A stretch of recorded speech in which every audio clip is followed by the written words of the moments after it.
reformular aqui a pergunta. Vamos lá. Vamos lá. O Marcos Moura, aqui do Facebook, perguntou por que em testes de mechas, quando aplicamos colorações de marcas diferentes, nós obtemos nuances um pouco diferenciadas. Ele deu o exemplo 9.1, tá? Que às vezes uma marca pode meio chumbar e a outra não. Embora 9.1 dificilmente chumba algum cabelo, né? Mas é só um exemplo que ele deu. Ele perguntou se que já ouviu falar, que alguns falam que é um fundo de pigmento que cada coloração capilar tem. Tá ok.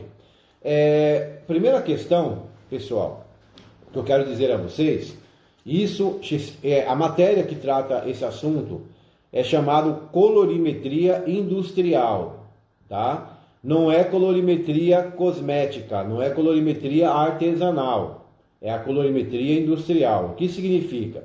Que você não vai achar a resposta dessa pergunta em cursos de workshops, não vai.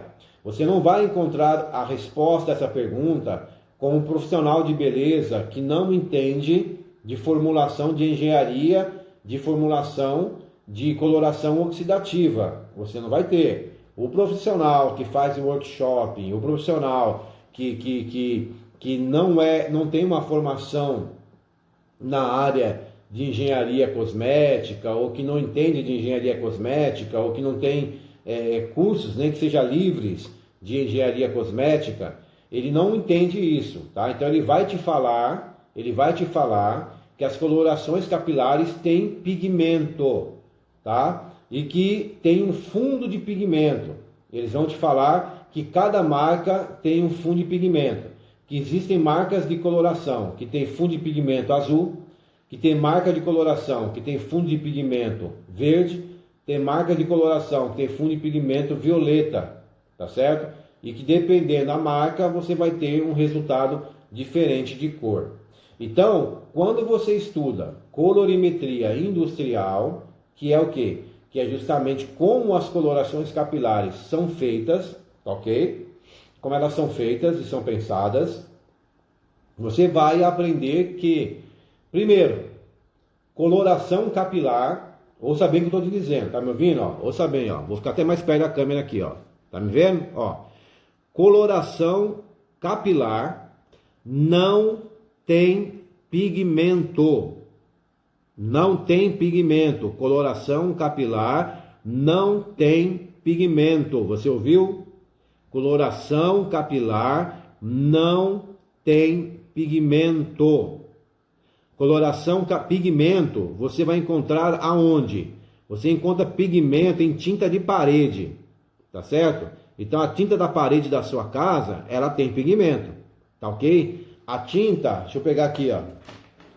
Aqui,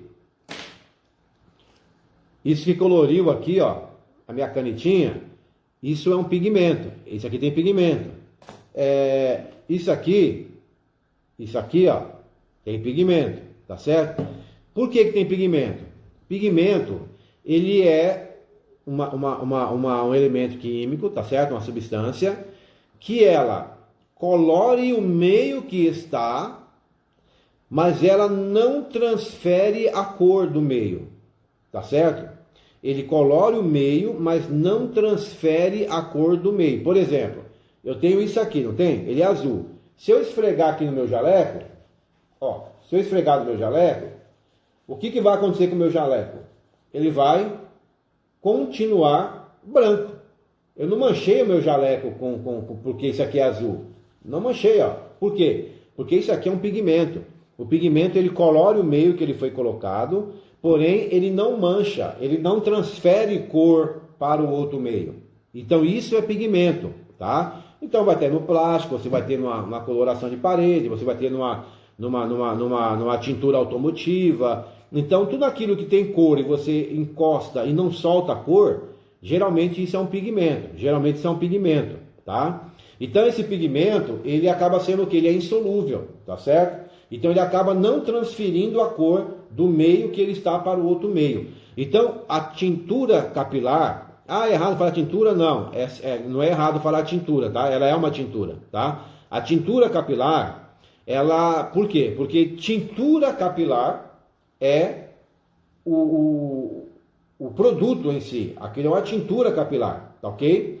E quando a gente fala coloração capilar, coloração, o correto aqui que é coloração, cor e ação, é a ação de colorir. Então, quando eu falo coloração, ação de colorir. Então, na verdade, quando o certo seria coloração, é o quê? É quando é o ato de eu realizar uma tintura capilar. Então, eu tenho uma tintura capilar e eu vou aplicar essa tintura capilar em um cabelo. Então, o ato de aplicar a tintura capilar em um cabelo é um ato de coloração. Eu estou realizando um ato de colorir. Eu estou realizando uma coloração. O meu ato é a coloração. Agora, o que eu uso, o instrumento, é uma tintura capilar mesmo, tá bom? Nada de errado de chamar de tintura. O pessoal fala, tinta de parede. Também, tá? Mas de cabelo também é tinta, tá bom? Então, o que acontece? Não é errado falar isso. Então, o que acontece? Então, a tintura de cabelo, como o próprio nome fala, ela não tem pigmento, não tem pigmento, esquece isso, né? Isso é besteira, não tem pigmento. A tintura capilar, ou a coloração capilar, como é chamado, ela na verdade, no frasco, quando você pega o frasco daquela tintura, ali também não tem, você vai ter dois tipos, na verdade. Você vai ter as colorações que são oxidativas. O que é uma coloração oxidativa? É aquela coloração, estou usando coloração que é o termo que o pessoal usa, mas pode chamar de tintura capilar também, tá? Que aquela massa que está no tubo, ela tem que ser misturada com oxidante para poder gerar a cor.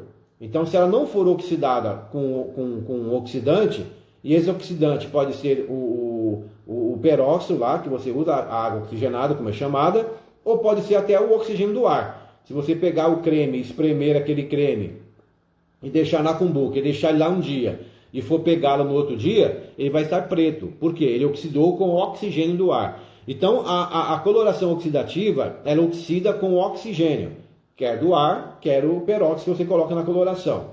Mas nós temos as colorações que não são oxidativas, tá? Tem a coloração que você não usa oxidante, aquela coloração direta. Você já viu aqueles cabelos que você vê rosa, verde, azul? O pessoal faz aquele trabalho de arco-íris no cabelo, que faz como? Descolore o cabelo, deixa ele no fundo, desce, e pega a coloração e joga por cima, massageia, deixa agir ali uns minutos e pronto. Então essa coloração que você vê todo colorido do cabelo, ela é uma coloração direta. Ela tem nela um corante, tanto é que o tubo já vem com a cor do corante. O amarelo é amarelo, o azul é azul, o verde é verde. Então é um corante direto, não oxidado, que você passa no cabelo, descolorido, previamente descolorido, pega no cabelo aquela cor e fica aquela cor bonita. Só que ele vai desbotar muito rápido, porque ele fica na superfície do cabelo apenas, vai desbotar rapidinho, com uma semana já saiu. Tá?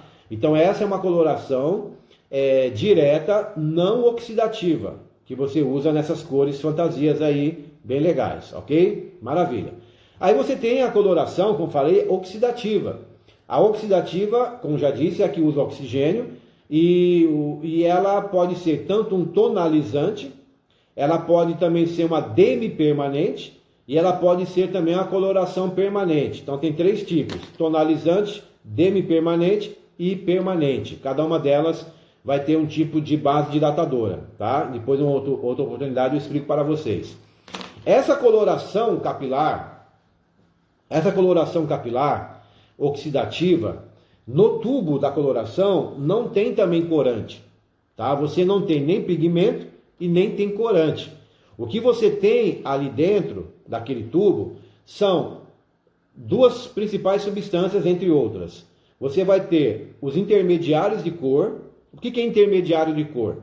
É aquela substância que ainda não é um corante, mas vai se tornar um corante. Ele ainda não é, ele ainda não gera cor, mas ele vai gerar. E o acoplador, que é aquele que vai modificar o intermediário de cor. Então, quando o acoplador e o intermediário de cor estão dentro do tubo de coloração, eles estão ali dentro, mas não estão oxidados, então não gera cor nenhuma, tá? Não gera cor. Quando você tira do tubo, aí você mistura o oxidante, aí sim você vai ter toda uma reação química, tá bom? E essa reação química vai formar o corante. Aí o corante é formado. Esse corante pode ser formado no cabelo ou pode ser formado na cumbuca mesmo. Se você misturar o oxidante e deixar na cumbuca, ele vai formar o corante na cumbuca. Se você aplicar no cabelo, vai formar no cabelo. Então, o corante ele é formado somente após a oxidação. Então, no tubo você não tem nem pigmento e nem corante, tem um intermediário de cor. Oxidado, ele vai formar a cor no cabelo ou na cumbuca, tá ok? Então, observem nesse sentido que na coloração capilar, na tintura capilar, tem então um corante. Na tintura em si não tem um corante, mas ela vai formar o corante no cabelo, na cumbuca, como eu falei a vocês. Tem um intermediário de cor, tá ok? E pigmento? Não tem pigmento. Esquece esse negócio de pigmento. Não existe pigmento em coloração capilar. Esquece isso, tá? E fundo de pigmento? Piorou. Respondendo a pergunta agora do Marcos Moura. Existe fundo de pigmento em coloração? Não existe fundo de pigmento em coloração nenhuma, pessoal, tá? Nenhuma coloração capilar é feita com fundo de pigmento. Isso não existe, tá? O que acontece, na realidade, é o quê? É que quando as empresas elas vão criar a sua marca e elas vão criar a sua cor, centenas de testes são feitos para poder criar uma cor de cabelo. Vocês acham que é assim? Mistura A com B, dá a cor, tá tudo certo? Não. Faz um teste, dá errado, faz outro teste, não, a cor não ficou boa, e vai fazendo testes. Então, são meses e meses, às vezes, se testando uma cor para poder chegar ali numa cor que se quer, tá ok? Então, nesse sentido, quando uma empresa quer formar uma cor, usando aqui o exemplo que o Marcos deu, tipo 9.1, pode ser 8.1, 10.1, qualquer cor que seja, existe justamente o quê? A quantidade que eu misturo de intermediários de cor, de acopladores, eu posso misturar vários.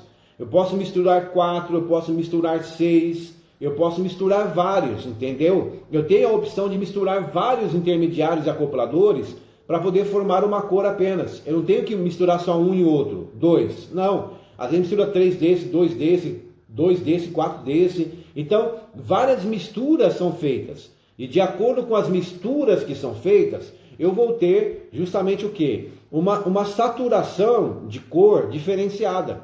Então, às vezes, na minha marca, eu usei alguns acopladores intermediários de cor, usei uma quantidade diferente deles, eu vou ter uma cor mais saturada. O outro usou menos, então vai ter uma cor menos saturada. Então, são essas misturas que são feitas entre acopladores intermediários de cor, na formação industrial da coloração capilar ou da tintura capilar, que vai fazer com que eu tenha a minha cartela de cores. Só que aí, como eu misturei, eu fiz uma determinada mistura com uma determinada quantidade, automaticamente, às vezes, a outra empresa fez outra mistura com outra quantidade.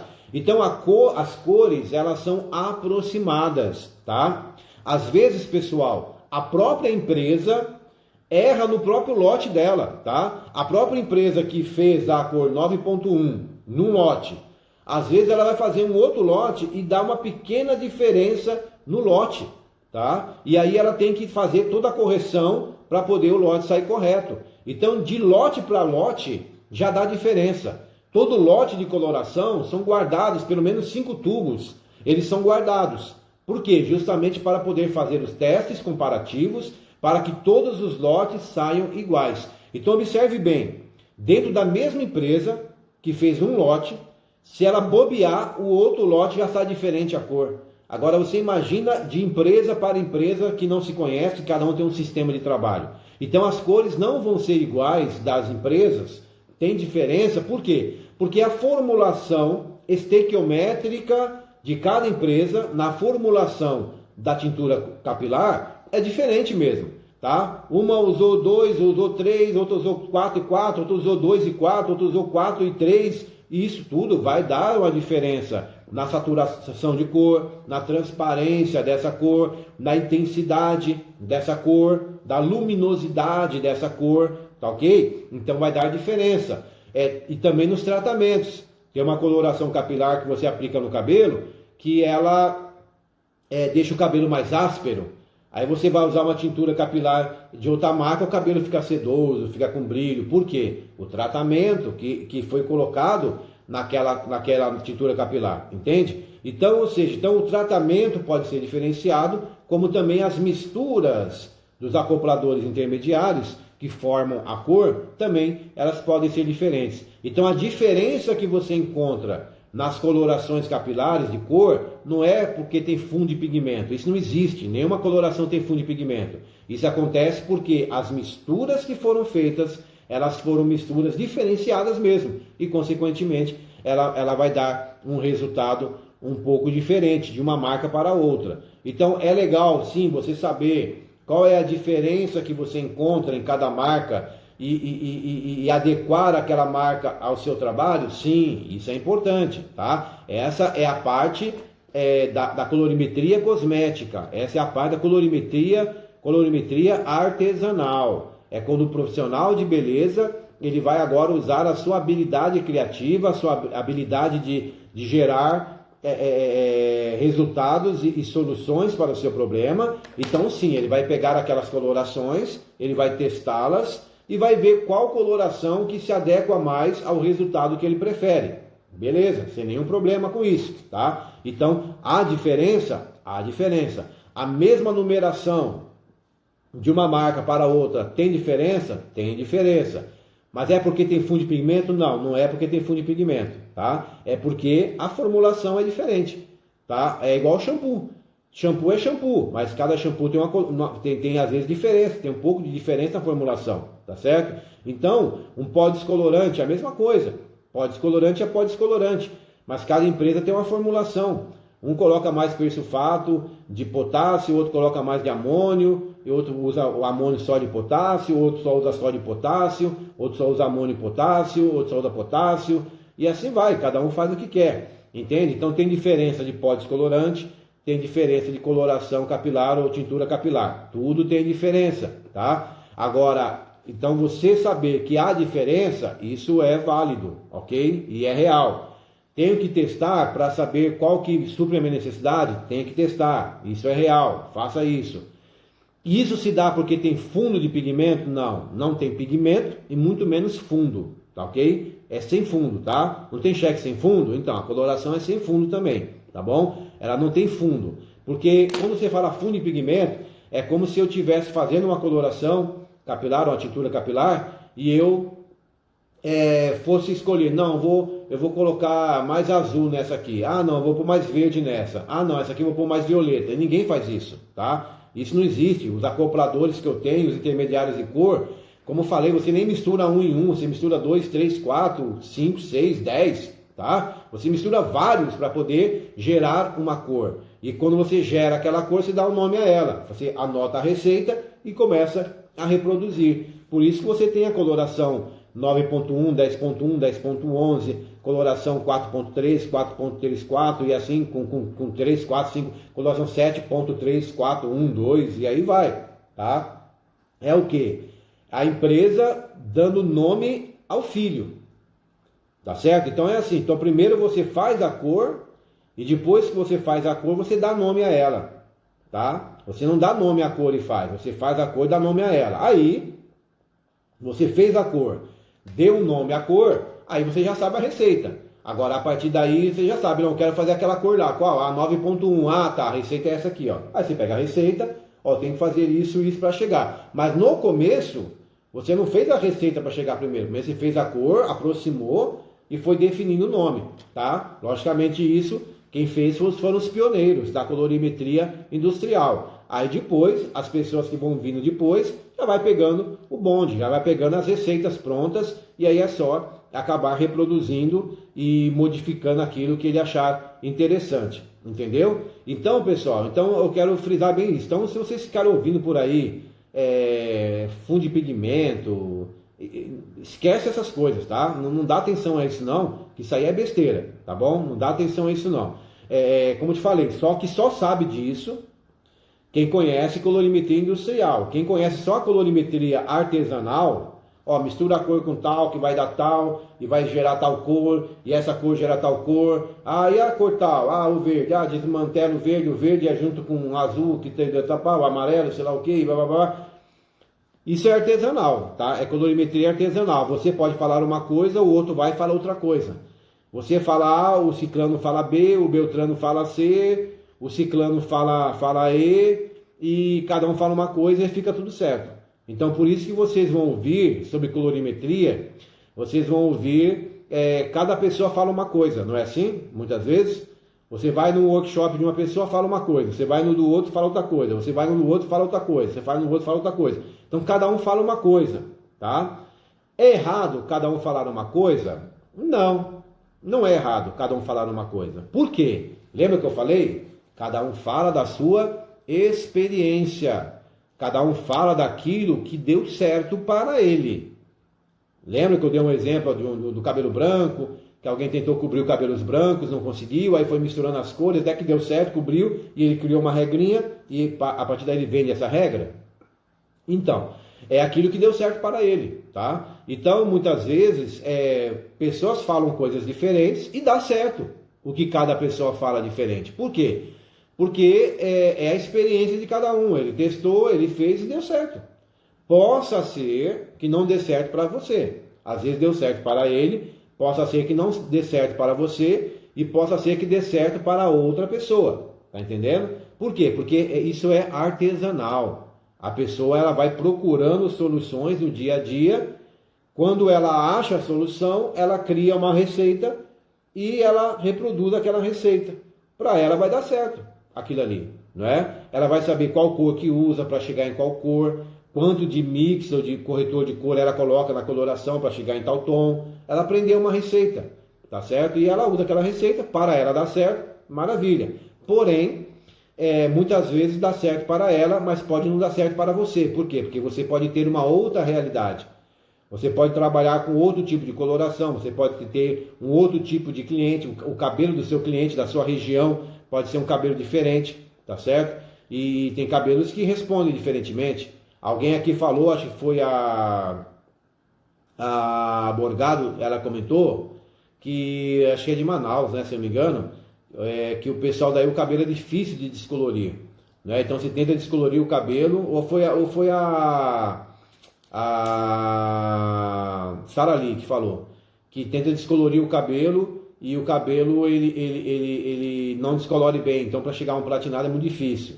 Acho que foi isso que falaram aí. Ou seja, então você vê, então o pessoal do Amazonas tem um cabelo diferente, né? Um cabelo que é mais resistente. Você vai lá no sul, aqui no Rio Grande do Sul, você descolora um cabelo brincando, né? Dá um tapa, só passa o vento do pó descolorante, o cabelo tá louro, platinado já. Tá certo? Então, ou seja, cada cabelo, cada região é um jeito. Então, às vezes, que você ouve alguém dizer que deu certo para ele, não quer dizer que vai dar certo para você. Então, daí entra o quê? O que eu tenho falado a vocês? Usar o tico e o teco, usar a massa encefálica, a massa cinzenta, que é 10% só do seu cérebro. Usar a sua massa cinzenta. Então, você vai ter que fazer laboratório, você vai ter que fazer testes de mechas. Quando você errar numa cliente, você tem que observar por que você errou e tentar corrigir aquela receita e aplicar de forma diferente da próxima vez, tá entendendo? Então você vai tentando criar todo um sistema que te leve a um resultado correto, um resultado bem feito, entende? Então isso, você tem que ser um ser pensante, tá? Você tem que saber adequar a colorimetria, pessoal, tá? A colorimetria, ela não é uma regra engessada. Ela tem que ser adequada. Você tem que saber, você pega o básico, agora o básico você vai adequar a sua realidade. Se você ficar pegando receitinha e aplicando receitinha sempre, você vai perceber que nem sempre vai funcionar a receitinha. Por quê? Porque você vai ter que adequar. Você tem que ter esse jogo de cintura em saber lidar com a colorimetria, tá? Então você aprenda a colorimetria industrial, tem o conhecimento do mecanismo de ação dos produtos e aí sim você parte para a colorimetria artesanal, onde você vai usar a sua criatividade para gerar soluções para os seus problemas, tá bom, pessoal? Então espero ter respondido aqui a pergunta do Marcos E então é isso, Marcos. Não existe pigmento em coloração e muito menos fundo de pigmento, tá bom? Se alguém tiver dúvida disso, é só estudar colorimetria industrial que você vai aprender isso, tá bom? É bem simples, tá? E eu não estou, quando eu falo isso, pessoal, não estou criticando no sentido pejorativo quem fala essas coisas, tá bom? Porque eu mesmo já falei isso, tá bom? Eu já falei. Há muitos anos atrás, eu mesmo já falei isso. Por quê? Era a informação que eu tinha na época. Era a informação que eu tinha, eu reproduzia, tá? Mas como eu sou um viciado em informação, eu fui correr atrás da questão da engenharia cosmética, não é? Então, indo atrás da engenharia cosmética, então aí a gente começa a aprender o que é o correto. Então, eu não falo isso como crítica, porque eu já falei também, essa besteira eu já falei muitas vezes, tá? E então eu não vou criticar quem assim fala, não é uma crítica ofensiva, tá bom? E nem digo que quem ensina isso ensina por maldade, também não é por maldade, é simplesmente ignorância, tá?